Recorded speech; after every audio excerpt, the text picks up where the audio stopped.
Chick-fil-A is a great American success story. For over 50 years now, people have enjoyed the Chick-fil-A brand and all that brings. From the chicken filet sandwich, to waffle fries, to great customer service, to those famous Holstein cows, which hold signs that say, "Eat more chicken."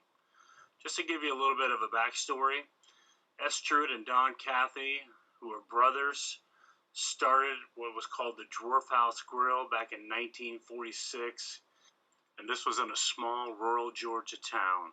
Even back then, their morals were high, they were closed on Sunday, and they held God and faith as a number one priority in the business. Later on in 1967, Truett broke off and he started the very first Chick-fil-A. That was in Atlanta, Georgia's Greenbrier Shopping Center, which was a success from the very start. Truett's also credited with creating the very first boneless chicken sandwich called the filet that is so popular in restaurants today. To make it fast, he would pressure fry it, and he was credited with the first filet, which is an offshoot of the name of Chick-fil-A, and the A in Chick-fil-A, he spelled it a little different, and he highlighted the A to show the quality of service and the quality of food that the customer would be receiving when they order from Chick-fil-A. Chick-fil-A's advertising and media plan is really quite impressive. They really broke onto the scene in 1995 with their ever-popular commercial where you saw hundreds of Holstein cows parachuting into a football stadium, and you saw the announcers describing the scene. One of the cows ends up knocking over the hamburger vendor. It was just such a catchy slogan, such a catchy thing that you have cows advertising for chicken. Why are cows representing a chicken fast food restaurant, holding up signs saying "eating more chicken"? The commercial went viral. Today, those cows are ever so popular. They have plush toys. You see billboards all over the place with it. There are literally thousands and thousands of billboards across America with different slogans. Cows talking about eating chicken, taking the pressure off of eating beef to save themselves. Chick-fil-A also has social media apps. They have a very easy, navigable app that you can put on your phone or any kind of mobile device where you can order online. You also get special rates if you download the app. You can get discount prices. They also have the very unique yet very popular annual Cow Appreciation Day, where anyone who dresses up like a cow and comes into the store will get a free meal, and you'll see thousands of people, young and old, lining up to get a free meal at Chick-fil-A. Who doesn't love a free meal, right? Now we're going to get into the meat of the presentation, the SWOT analysis, the strengths, weaknesses, opportunities, and threats that Chick-fil-A encounter. First of all, we'll start with the internal portion of the Chick-fil-A with the strengths and opportunities. Chick-fil-A has a lot of strengths. They have incredible brand reputation and recognition across the market. 4 years in a row, they have been voted the #1 brand in customer satisfaction and customer service. For the last 50 years, every single year, they continue to grow, which is a remarkable record, almost unparalleled in the fast food industry. Again, their customer service is without a doubt the best out there. They've been voted better than all of their competitors as well as just other restaurants. Another strength they have, they are people savvy. What that means is they're incredibly kind to their employees. They pay them a little bit of a higher wage than other leading brands, and also they're just so kind and considerate when it comes to customers. They treat customers like human beings. They're not just a number. They're not just someone that they're talking to through the drive-thru. They really try to make a face-to-face connection whenever possible. They also have strength of advertising. We've been talking about the Holstein cows several times. These things are still super popular. The only time that they ever stopped marketing these cows for a short time was several years ago when mad cow disease was so prevalent and they didn't want to offend anybody. But they just have a lot of strengths going for them, and I don't see that changing anytime soon. Some opportunities that they have is one would be to offer an organic item, healthy item. They already promote that they have zero antibiotics in their chicken, which is awesome. It's a wonderful start. But if they could offer some more healthy items, I know they went to some grilled chicken items, but it's kind of a health crazed world, and I think 80% of all people in the last 5 years have tried to diet or to get healthy. So I think that would be something that would be a good opportunity for them.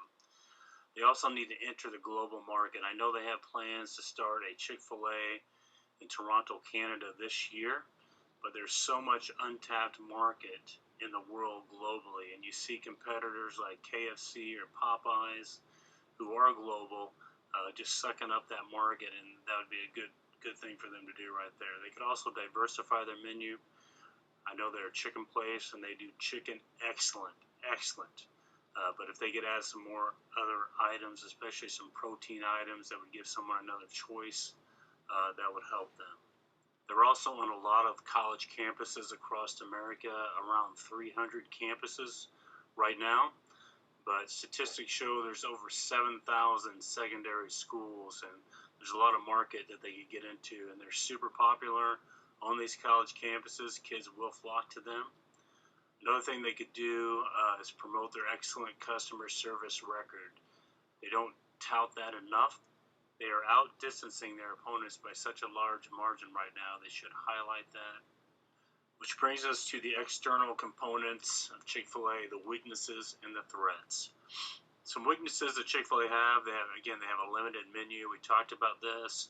They're a chicken place, they do it well, but they could expand on that. Another weakness they have is that they're closed on Sundays. Now, this is great for families. This is great for morals. Great for people who want to go to church, but it's not good for the pocketbook. It's not good for the bottom line. They're also not in a global market, which we talked about. They're looking to expand to Canada, but they need to expand larger than that. The prices are a little bit higher. Yes, their food quality is excellent, but their higher prices will distract some people from going there. Also, their geographic coverage in the U.S. is limited. There's certain portions of the country that have none or a couple stores, far less stores than their competitors. Yes, they are still making more money, but they need to expand in those areas. Some of the threats they have concerning them are health-related bird disease, specifically avian flu, which has been prevalent the last 10, 15, 20 years. They haven't had no issues specifically, but it's always a concern, especially when that's all you sell. Also, other competitors like Popeyes and Kentucky Fried Chicken, who are global brands who continue to grow themselves, they're always out there. They're also a very conservative company, very church-oriented, and they have raised eyebrows with their stance on traditional marriage, which tends to make everything political.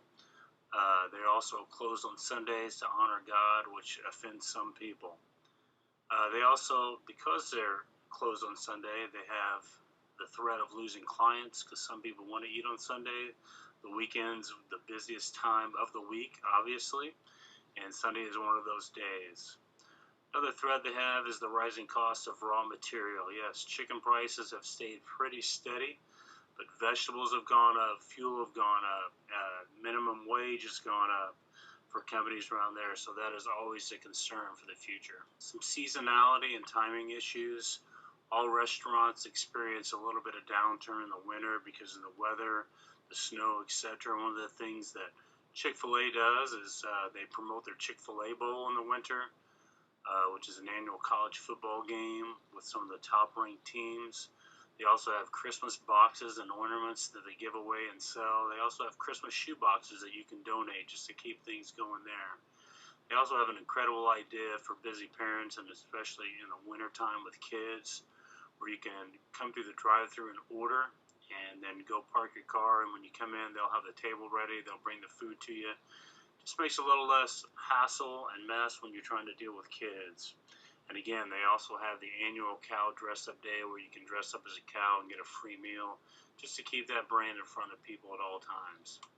Next, we'll hit the geographical influence of Chick-fil-A.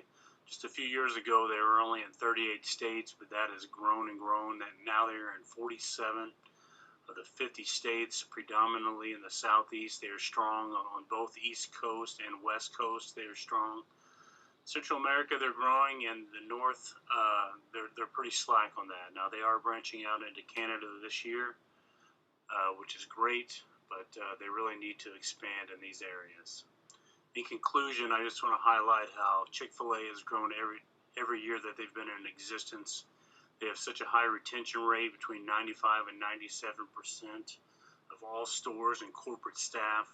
They have such an excellent customer service and satisfaction record, top of the nation 4 years in a row. They promote within the company, and they have a strong brand with excellent advertising, which has been especially effective with the Holstein cows. And they also have strong morals representing faith, family, employees, and customers. This will propel them to continue to be a strong brand in the future.